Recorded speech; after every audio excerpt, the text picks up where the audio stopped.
and today we're here to learn more about events management at the University of Winchester. I'm thrilled to be joined by... Hello, my name is Matt Bunday and I'm the Programme Lead for Event Management. What do you enjoy most about teaching events at the University of Winchester? So we are encouraging and we are educating students in how to deliver the dream of these big events, to be able to do and deliver and understand how to plan the things that you might see when you go away for the day, when you might see them at festivals. You go to these big events and people wonder how they're achieved, and we're actually able to take our students through each part of it. The industry is always changing and there's contemporary issues filled to it. It's a live subject because it is always evolving. When students go out into the industry in a few years' time, it might be slightly different. The climate is changing, there's political instabilities, there's parts of the world that are changing very fast. So one thing I've tried to do is bring in an element of oversight with contemporary issues and forward thinking. So there's always something about it that's changing, always something that's unique, but we're helping them to kind of deliver the dream, if you like. Have there been any times where the students have sort of surprised you when you're running an event or just on the course in general? We've started to introduce a bit of a wild card in terms of our induction week activities in September, where we give them a live event to do on the Friday, having just turned up at the university on a Monday. So we book the venue, we invite people and we give a rough brief, and then we say to the students on Monday afternoon, have a go. Don't stress about it, don't stay up all night planning stuff, but just have a go.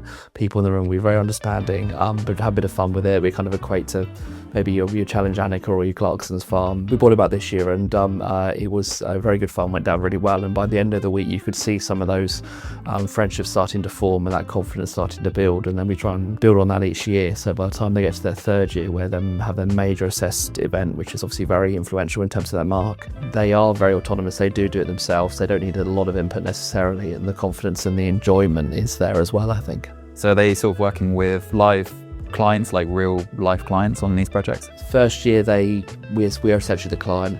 Second year I think we usually the client, but we do try to involve some external people. So we've been known to invite the mayor and the local council and guest speakers in. So there's that kind of exposure to externals, and they start to build up those working relationships, and again their confidence clearly goes up through the 3 years, which is quite nice to see. But the third year it is very much client based. So if they make a mistake, the client then needs to explain that to the client, and also the expectations that come with that.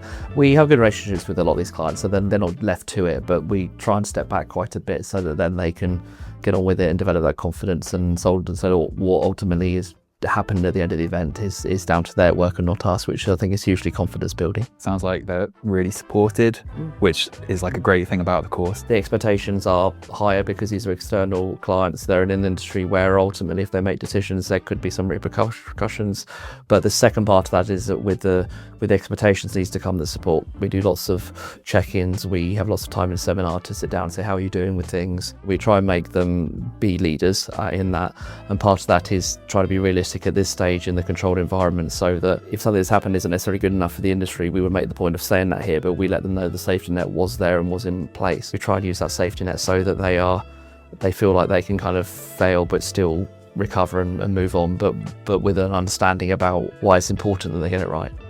Why is Winchester as a city like a great location to study event management? It's got a real traditional theme to it, and so some of the medieval buildings and the cathedral and the Guildhall buildings, and there's a number of buildings down there that really give it a character to it. It's close enough to London so that sometimes students will say, well, hopping on the train tonight, go up to London to see something, and they can be up there in about an hour or so. You don't have to walk very far to have a real kind of green feel to it. Winchester is also very good at doing its own events, so there's various events and projects that the city hosts and that the university are involved in, which I think make it a real obvious element for practical experience. People can get out there and do stuff. It's a city where something is always going on, but with everything nearby that makes it quite spectacular. Are there any sort of case studies which students are working on locally? One of my clients for the last few years has been Eastleigh Borough Council, which then became Eastleigh Town Council. The last 2 years I worked with those parties to put on the Eastleigh Fireworks and Christmas Light Switch on event. The last 2 years we've had students out on it, so they've come along on the day, they put the high-vis jackets on and the winter clothing and wrapped up warm, and they've been out with us from about 7:30, 8 o'clock in the morning until 7, 8 o'clock at night.